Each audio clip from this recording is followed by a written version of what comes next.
say 15 minutes for unload. So we're going to Shaky, we're going to get fuel at least twice, so we're looking at least an hour out, right? Well, fuel twice there, Twice out and twice back. back. So that's an hour. Well, out, just out. We're looking at load for 15, fuel twice for 15, unload for 15 minimum. So that's an hour. Okay.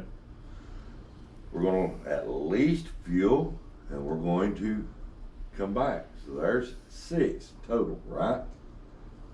Mm-hmm. Out and back. We got a pre-trip every single day. 15 minutes. So let's play 8 days here.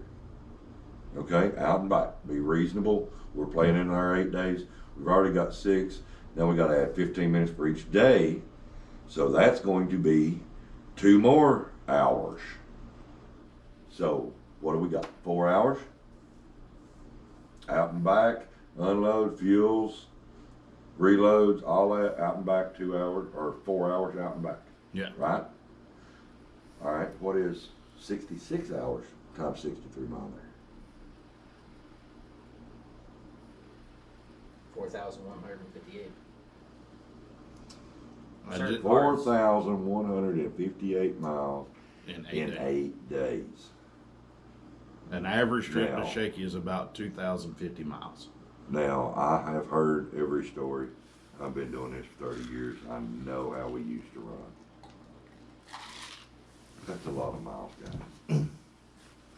When you get done, you're tired. You want to take a break. I don't care how you do it. You want to take a break. Take a break. That's why I'm in the hotel. Well, we're all in the hotel. We've all run hard this week. I've run to Prescott, Arizona this week and back in, what, 6 days? Yeah, I think you got 10 hours tomorrow. I've got 12, I think. 12 to go to Ohio. Where was it you ran? Manteca, 2,050 miles out and 2,050 miles back. And you ran how many miles this week so far? This week? In the last 7, 8 days? I mean, I've done Indiana, Connecticut. That was what, 5, 6? No, it was 7? 800. Oh, miles. 800, yeah. 800 there, 800 out. Alabama. I did Indiana, Tennessee, Indiana, Alabama. And then counting my trip from where I live in Florida up to Indiana, I'm at 5,000 miles, and that's leaving, today is Wednesday, and I left the previous Monday. So you've got 9 days. 9 days in. 9 days, I'm over 5,000 miles. But you have taken a reset in there. I have taken a 34 So hour just reset. to get that clear, I did take a 34 reset. And I believe you as well, Chris, had a 34-hour reset before we before I left went out. to California. So we done everything in 70 hours. He has been running his butt off as well.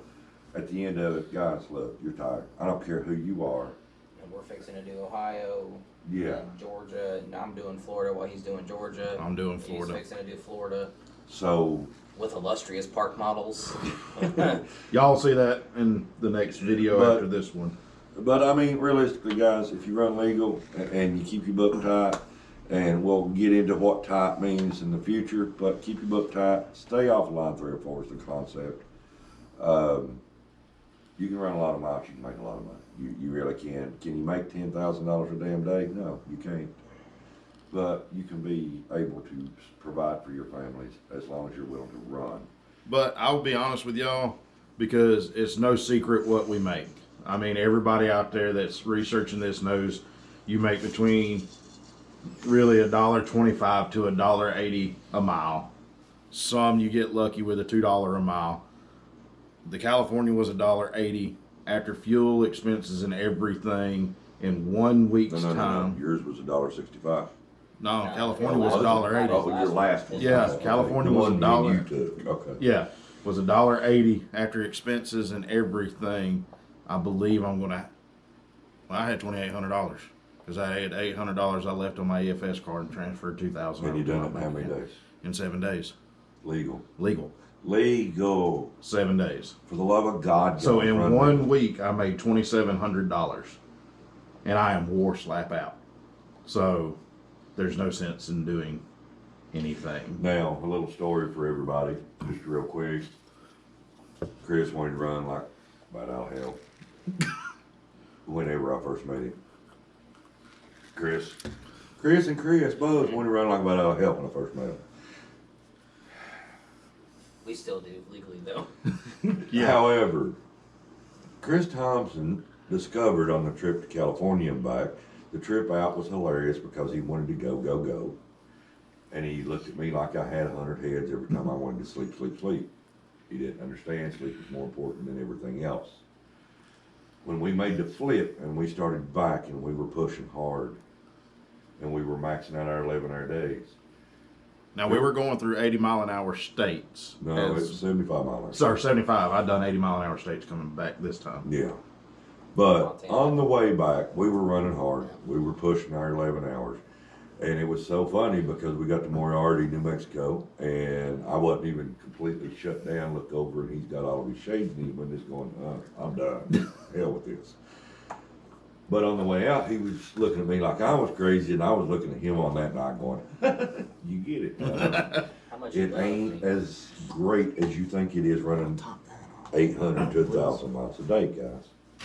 It ain't what you think it is, and you just enjoy your life, run it legal, and you will make a living.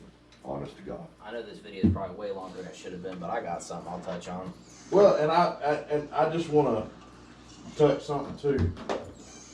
Take your time because there are so many beautiful sights to see out there as well. I think we slowed. Well, I know I daggone near stopped in the middle of the interstate when we came over Flag because that bowl. You haven't done it yet. I've driven across Arizona, they're not like doing Yeah, this, but but- I've driven clear across the country. Man, when we come through there, There's a spot in Arizona. It's actually on the. It's not on the last video. Daggone, I should have took video of it. I couldn't think of it. You come over Flag and you drop down into this bowl in the middle of the mountain. It's so beautiful. I just stopped.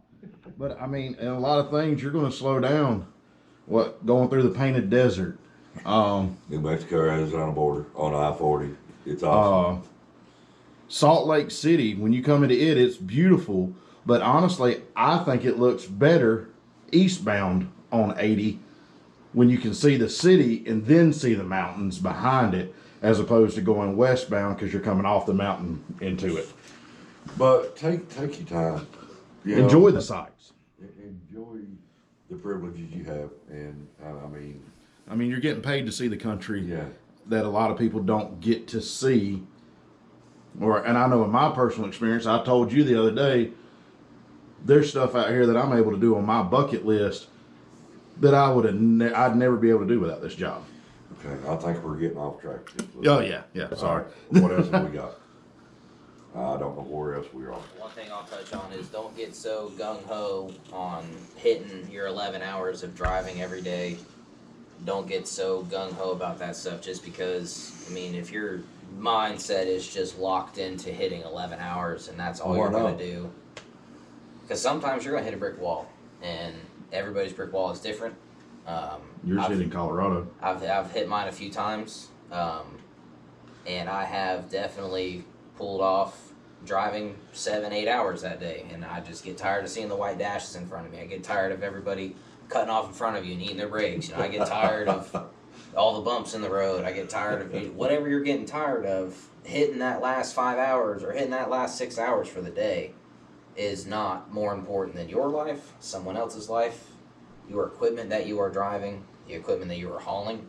You know, all of that comes into play, but especially your life or somebody else's life. So if you're tired and you hit that brick wall, pull over, go to bed. And the other thing is, you need to, like, when you start, if you're getting into this stuff and you start going out and they talked about trip planning and you got your 11 hours of driving in a 14-hour day, if you're just now starting to look for a place at 10.5 hours of drive time, you really should start looking a lot earlier. You should already kind of know at least 1 to 2 spots of where you're thinking about stopping at. Because, I mean, I don't know if anybody has ever seen it on the interstate, what truck stops look like at about 6 o'clock in the afternoon, or what a rest area looks like at about 6 o'clock in the afternoon. Hey, can you tell us about that on the East Coast? Yeah. You get out to Connecticut, there ain't nowhere to park. Get into Pennsylvania, there ain't nowhere to park. Right, I mean, he hits some awesome points. But just don't get so deadhead on you have to do this every single day. No, you don't. You don't. And don't do it with weather either. That's a different subject, but don't push the weather. No, it's not a different subject. You're right. I mean, you're talking about safety stuff. So please, what was it? The Dippin' Dots? Yes. I mean, I've got a. So couple what does stories sleet about look like? weather. Sleet looks like raining Dippin' Dots. In case anybody out there has never seen it or anything like that. It literally looks I like tried to Dippin' explain Dots. it to him, couldn't, and then he tells me it's raining Dippin' Running Dots. like And I 40 was miles like, an oh hour. crap, that's it. That's exactly what it Running was. like 40 miles an hour through the state of Kentucky for about an hour and a half. Don't take stupid risk. I mean, he's right on everything he's saying there. Don't take stupid risk. You don't have to push the 11. 25 mile an hour sustained winds, 25 mile an hour sustained winds, Oh, gusts over 33. 50. 33 You know, over so 60. You're driving a 40-foot long or 33-foot long or however long wind sail. Like, that has nothing in it. For all of you guys out there driving big trucks, sitting here laughing at our dumb butts. I've done it. I've been in all of that as well. This is a whole different ball game. Those winds pick up, you stop. You do not want to lay over on your side and tear your truck all to pieces. I've already personally seen 2 or 3 complete rigs completely destroyed. It's not worth your time. Do not do it. They got rules in place for a reason. Stick to those rules. Our company that we work for is 25 mile an hour sustained winds. You stop.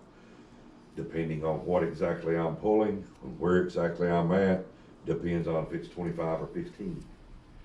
And the last trailer I pulled really taught me a lot myself, and I've been out here 30 years and it taught me a lot. Please take your time. Please pay attention to the rules. Because, I mean, they're there for your safety, guys. They really are. Something we have not hit is the 11-hour rule, I believe. Am I right? No, the 11-hour drive time. We haven't hit that yet. Yeah. Have we? We haven't hit 30-minute break. We haven't not hit 30-minute break. Okay, 30-minute break. Sorry, is- squirrel. Y'all know how I am with the squirrels. Yeah. But on a side note, we're going to do a separate video because it gave me a good idea. I'm going to do a video.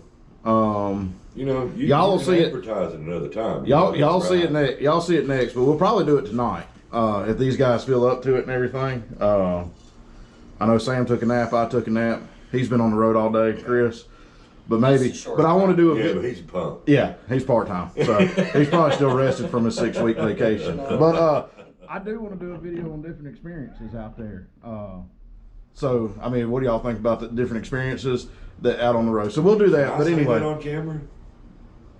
with the RV transport. Oh, I ain't a whole lot of I got some experience good there, ones. but okay. No, I'm talking about like the Dippin' Dots and stuff like that. But we're going to do a whole nother video. I think y'all would enjoy some of the stuff. And we're also going to do, coming up, what do you talk about while on the road? We've been trying to do that for a few days. Yeah, now. So we're going to do that too. But anyway, hit on that 30-minute rule. And then, like I said, we're going to do different experiences and different things you can see out on the road. So hit on that 30-minute rule real quick so we can kind of wrap this one up. Okay. Right as these guys come in, everything changed, so I'm gonna do it twice. Before, everything said as soon as you started your drive, or as soon as you started your day, you had 8 hours to take a 30-minute break. However, these guys came in right after the change, and the change was it's 8 hours of drive time now. So the difference is real simple. I mean, when you started, you had to do a 15-minute pre-trip, let's say. If you started at 6 a.m. in the morning, that meant by 2 p.m. or 1400 for all the military people out there. Or people that just use 24-hour time because Yeah, you had to take a 30-minute break. Off duty or sleeper berth. Well, we can't do sleeper berth, so it's off duty. Now, however, you can do your 15 or 30-minute load time, pre-trip, whatever it is you do, and when you start driving. So if it was 6 a.m. when you started and you took a 30-minute load time, that was 6:30. Now it's 2:30, 14:30 you have to take a 30-minute break. It's a DOT requirement. You have to shut down for 30 minutes. And then another difference from before, it was always off duty. Now, if you stop and get fuel for 15 minutes and then go off duty, so line 4 and line 1, they combine. If they're 30 minutes, That's your 30-minute break. Consecutive. Yes, consecutive. That's the your key. 30-minute break. break. It has to be consecutive, and that's your 30-minute break. And now you can move on and you can drive the rest of your 11, whatever that may be. If you take it beforehand, you need to be aware that you need to take at least 3.5 to 4 hours drive time before you take a 30. Otherwise, you'll have to take 2. It's real simple. Sit down with a blank log page, figure that one out for yourself. If you can't, put it in the comments. Me and Chris will find you. I have hit delivery one time, and it knocked out a 30-minute break so I could do my turn. Even though delivery was on duty, it's still a 30-minute non-driving. It's a 30-minute. That's it. 30-minute non-driving. Non-driving, whether it be off duty or on duty, not driving. And I did my 30-minute turn in, and I was out of there, dude. I even looked at my logbook because I was like, I need to do a 30-minute break, and that's when I sat there and learned for myself. Because keep trucking, you don't run those paper logs, but have them in your truck in case your electronic log goes down. DOT mandates you have to have a paper copy in case that happens. And I sat there and I was like, I got to do a 30-minute break. No, I don't, because it said on my little circle dot things that I didn't have to. So I was like, all right, line 4, I'm out of here. A word of note there on what he said. Yes, they do require you to have a paper log. They also require you get your junk fixed when it messes up. So if you have something mess up with your tablet, your phone, you got to get that fixed. I don't know if it's the same. I know on ELDs it's 7 days that you have to get it fixed. I don't know if it's the same for what we do or not. I can't answer that. Talk to your company. Okay, so the most important question, and I know what the answer is, but it's going to be the question, and you know what's coming. Before we close the video out, and before we do closing arguments from Sam, do you have to log coming back empty? Because that's the question that gets asked. That's the question that's out there. DOT requirements. Do you have to log coming back empty? Sam. If you're advancing on a load, you've got to log. That's bottom line. There's no question. Some guys like to play with this. But man, it's your own choice. You play your own game. If you go to California, you're coming back. It doesn't matter. And if you get pulled over on the side of the road, hey guys, they got the gun, they got the badge. They win every time. Bottom line, you lose. Well, You play your own game. If you got a legitimate deal, and for instance, and it's kind of weird how this comes up, but I had a death in family. My dad died. I was on my way to California. Realistically, I wouldn't be advancing on a load if I went home. I live in Tennessee. I wasn't advancing on a load. Now, DOT can play whatever game they want to play. If they want to shut me down, they can. I can't say nothing about it. But I wouldn't have. If I'm delivering in California, I'm on my way to Tennessee. Okay, that's here. Indiana's here. Come on, guys, give me a break. But again, it's DOT, and that's interpretation. That's what kind of mood that DOT officer's in that day. That's what kind of attitude you have that day. That's a big thing, guys, the attitude you got.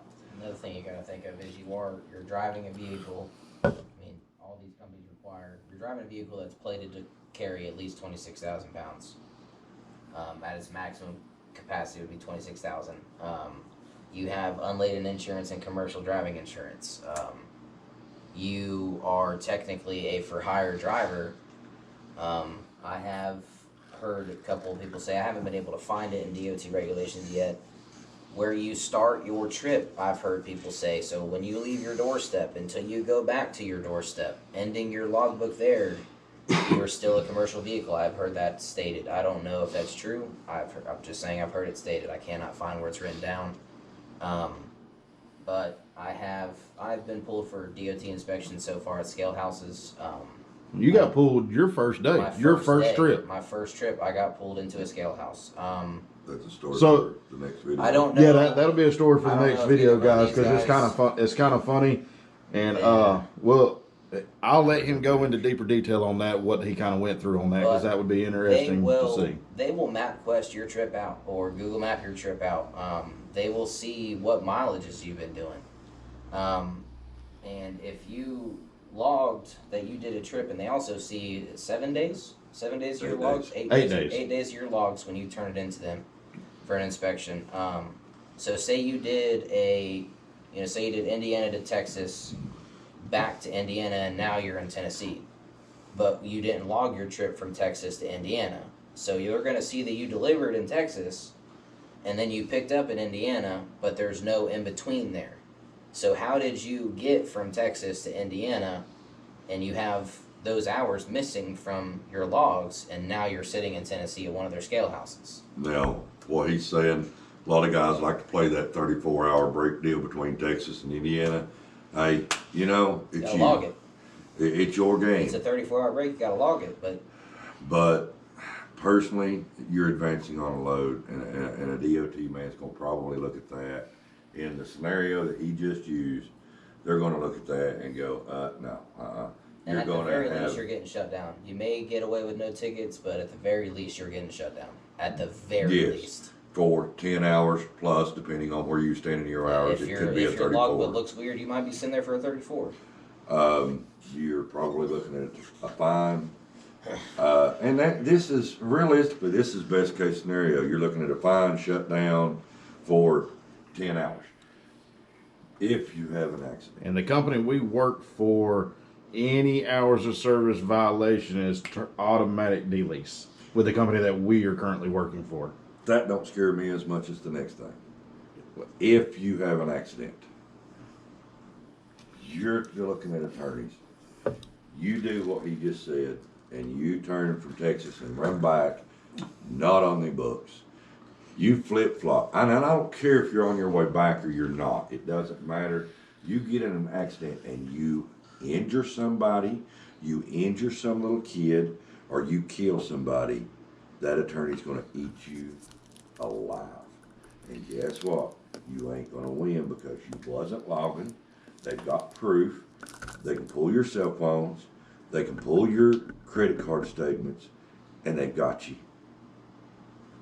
I don't know a nice way to put this. Well, you're SOL, and if you don't know what that means, look it up. I don't know a better way to put it. And you don't want to take those chances, guys. You really don't. Run it legal. Run it right. Recapping here a little bit. I mean, we really went out of way a lot. Yeah. The 70-hour rule, guys. It's 8 days. 14-hour rule. That's in 1 day. And a side note that we talked about, it's not 24 hours as in the exact same day. It's 24 hours as in the clock. So if it's 2 o'clock in the afternoon, that runs till 2 o'clock in the next afternoon. That you 24 started. Hours. That you started. It depends on when you start. That's why I don't run overnight. It's one reason too. I just don't carry over and stuff like that. Coming back from shaky, you'll end up doing it. But Yeah. that's another video. So, I mean, that's our 70, that's our 14. Our 11, man, it's 11 hours, period. You got 14 hours to get your 11 hours driving in. Your 8 or your 30, however you want to look at that, it's 8 hours of drive time. It takes a 30-minute break. Realistically, guys, most of you is probably going to stop and go to the bathroom before 8 hours is up. I do. Always. Take your damn break. Well, you're going to stop and you're either going to need fuel or you're going to want to stop and eat. Yeah. Before your 8 hours is You're up. going to have to go to the bathroom. Yeah. Guys, I usually have 15 minutes off duty, at least before I hit that. I'm just being honest on mine, just because I gotta pee. Okay, you got 15 minutes, but take a 30 somewhere. No, I'm saying that's what I'm saying. Like even before my 30, like you're gonna want to get out of that truck no matter what. Yeah, that's what I'm trying to say. I'm not saying 2 15s and you got 30 Right. minutes. No. It's got to be 30 straight. Yeah, 30 straight. I'm just saying. I've already been out of my truck twice before I gotta take my 30. But hey, guys, look, you get to play the 30-minute break game on duty and off duty. You stop for fuel. You gotta log 15 minutes. Fuel is on duty. Don't do that off duty. Right. Yes. And then you gotta go to the bathroom at some point. You gotta get something to snack on. You gotta get something to eat. Stretch your daggum legs. Something. Don't be afraid to park far away either. Get out there and walk, man. That's a different video. So Let's be fair. I hope it's been helpful. Yeah. Any closing arguments, Sammy? For the love of God, be safe. Yeah. Think, and don't only think of yourself, and don't only think of your pocketbook, your billfold, whatever. Don't only think of those things. Think of the other person out there, because at the end of the day, man, I personally know I don't want to mess somebody else's life up that bad, because I was irresponsible and too greedy and whatever you want to call it. Take the time. And I'll tell y'all, somebody told me something very true that I have come to realize. Don't chase the money. If you don't chase the money, you will find the money. That's a different video. It is, I'm but gonna be quiet on that. but it will come. The money will be there. I mean, if you run and you run it legal, the money's there for you to make if you do it right. Any closing arguments on you, Chris? We'll take that as a no. Log it. Just log it. Log your return trips. Log all CYA. your trips. CYA. CYA. Don't. Look that one up, guys. Yeah. Don't try to play the gray areas because you think you're going to get one over on DOT. They're always going to win. They have the badge and the gun. They always win. Well, you know, guys. And don't think because you're driving a pickup truck with a camper, they're not looking for you. And it's been said by me, Chris, the badge and the gun thing, and I know that I know there's a cop out there that's pissed off right now. You know, I mean, it is what it is. But I mean, we don't mean nothing bad by that. It just is what it is, man. Don't play so silly games with these guys. They know, and if they don't, what was it I said again? 5.6. Read your rules. If they are not right, for the love of God, don't be afraid to ask them. Please show me an FMCSA manual. Politely. Where is this? I need to know for my own self. Because I read it like this. I read it this way. You read it that way. Be polite. Do not be a jerk. Take your time. Ask them the questions. Let them show you. And, well, you both learn. Maybe you're right. Be okay with being wrong. Don't be an arrogant ass. If you're right, just go, thank you. Have a good day, officer. Don't be a jackass to them. Man, they're out there making a living just like we are, guys. And I mean, yes, there's been bad instances in my lifetime. Bottom line, we're all out there making a living.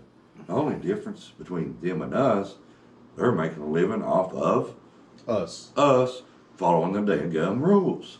Follow the rules and you'll get along with them fine. Treat them with respect. They'll treat you with respect. Treat them like an ass. Guess what? You're gonna get you're guaranteed a ticket if you treat them with respect, because they're out there doing their job too, guys. All joking aside. I mean, yeah, let's face it. We all look at the idea of truck drivers and DOT. Well, they're enemies. No, not really. They are, but they ain't. Realistically, we're all out there just making a living, guys. Them included. Don't treat them like they're not. It's their job. Sorry. Yeah. Got off on a rant. Well, guys, appreciate it. Appreciate y'all watching. Y'all don't forget to like and subscribe. And like I said, these guys are up for it. We're going to do it tonight. There's going to be another YouTube channel I'm going to put this video on as well.